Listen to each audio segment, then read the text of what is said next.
Welcome to Steno Dictation by PT. 5 seconds. Start. महोदय, वर्तमान समय में विश्व एक ऐसे नाजुक मोड़ पर खड़ा है जहां चारों ओर युद्ध और अशांति का वातावरण व्याप्त है। दो देशों के बीच होने वाला संघर्ष केवल उन सीमाओं तक सीमित नहीं रहता, बल्कि उसका प्रभाव संपूर्ण मानवता और वैश्विक अर्थव्यवस्था पर पड़ता है। युद्ध किसी भी समस्या का स्थायी समाधान नहीं हो सकता। यह केवल विनाश, विस्थापन और मानवीय पीड़ा को जन्म देता है। आज जब हम आधुनिक युग में जी रहे हैं, तब भी शक्ति के प्रदर्शन के लिए हथियारों का सहारा लेना अत्यंत चिंताजनक है।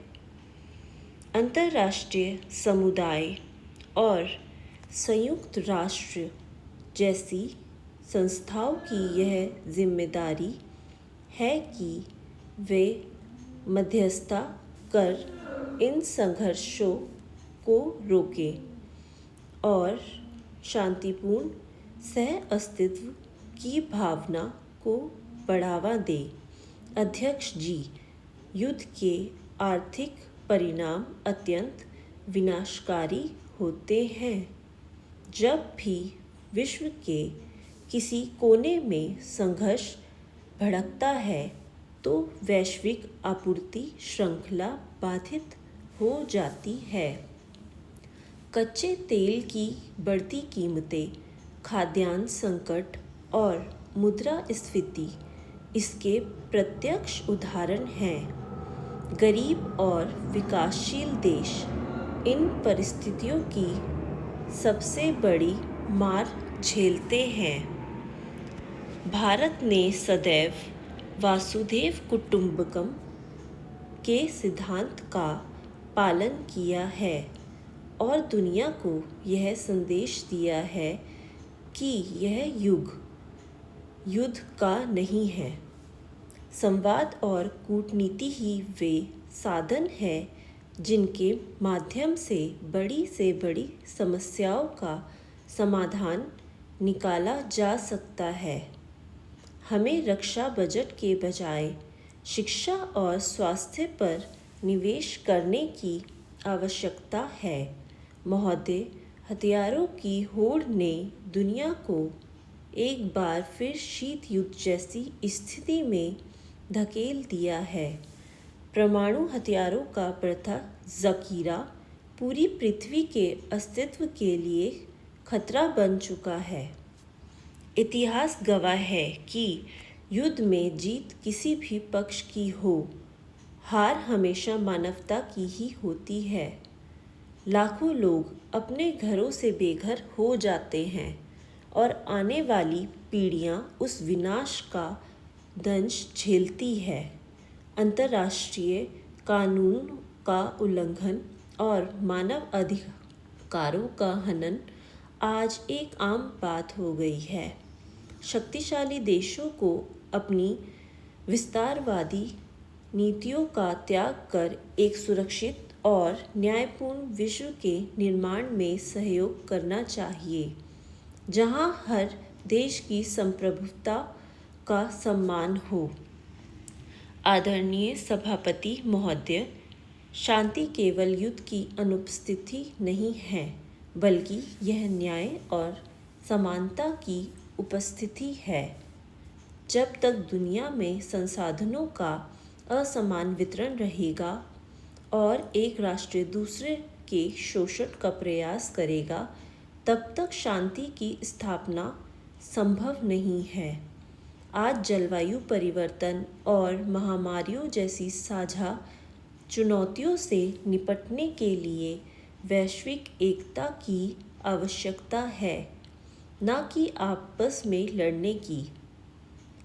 साइबर युद्ध और अंतरिक्ष में हथियारों की तैनाती जैसे नए खतरे भी उभर रहे हैं। इन खतरों से निपटने के लिए हमें तकनीकी सहयोग और आपसी विश्वास को मजबूत करना होगा। युवा पीढ़ी को शांति और अहिंसा के मूल्यों से परिचित कराना अनिवार्य है। अंत में मैं यही कहना चाहूँगी कि घृणा और हिंसा का मार्ग केवल अंधकार की ओर ले जाता है। बुद्ध और गांधी की इस धरती ने हमेशा शांति का मार्ग दिखाया है। आज विश्व को एक ऐसे नेतृत्व की आवश्यकता है जो करुणा और सहयोग को प्राथमिकता दे। यदि हम चाहते हैं कि हमारे बच्चे एक सुरक्षित भविष्य में सांस लें, तो हमें आज ही युद्ध को, उन्माद को छोड़ना होगा। शांति की दिशा में उठाया गया हर छोटा कदम एक बड़े बदलाव का आधार बन सकता है। आइए हम सब मिलकर एक ऐसे संसार की परिकल्पना करें जहां बमों की गूंज नहीं बल्कि विकास और भाईचारे के गीत सुनाई दें। महोदय, रक्षा सौदों पर होने वाले खर्च अगर विकास कार्यों में लगे तो दुनिया की तस्वीर बदल सकती है। अध्यक्ष महोदय, हमें यह भी समझना होगा कि आधुनिक युद्ध केवल ज़मीन पर नहीं बल्कि सूचना तंत्र और अंतरिक्ष में भी लड़े जा रहे हैं। स्पेस वॉर और साइबर अटैक्स आज की नई हकीकत है। इन तकनीकों का गलत इस्तेमाल पूरी दुनिया की बिजली, इंटरनेट और संचार व्यवस्था को ठप कर सकता है। इसलिए अंतर्राष्ट्रीय संधियों का कड़ाई से पालन होना चाहिए। विकासशील देशों को तकनीक के मामले में आत्मनिर्भर बनाना होगा ताकि वे किसी भी दबाव में न आएं। आदरणीय सदस्यगण, सीमा पर तैनात सैनिक केवल आदेशों का पालन करते हैं, लेकिन युद्ध का असली दर्द उनके परिवार और आने वाली नस्लें सहती हैं। किसी भी विवाद का हल मेज़ पर बैठकर बातचीत से निकाला जा सकता है। हमें अपनी कूटनीतिक शक्ति का उपयोग शांति स्थापना के लिए करना चाहिए। भारत की विदेश नीति हमेशा से गुटनिरपेक्ष और शांतिपूर्ण रही है, जो आज के समय में और भी प्रासंगिक हो गई है। निष्कर्षतः मैं यह कहना चाहूँगी कि हथियारों की ताकत से किसी का दिल नहीं जीता जा सकता। प्रेम, करुणा और सहयोग ही वे मूल्य हैं जो समाज को जोड़कर रखते हैं। यदि हम आज भी नहीं चेते तो आने वाला इतिहास हमें कभी माफ़ नहीं करेगा। विश्व शांति का यह सपना हम सबको मिलकर पूरा करना है। हमें एक ऐसी पीढ़ी तैयार करनी है जो युद्ध नहीं बल्कि बुद्ध के मार्ग पर चले। इन्हीं शब्दों के साथ मैं अपनी बात समाप्त करती हूँ। धन्यवाद।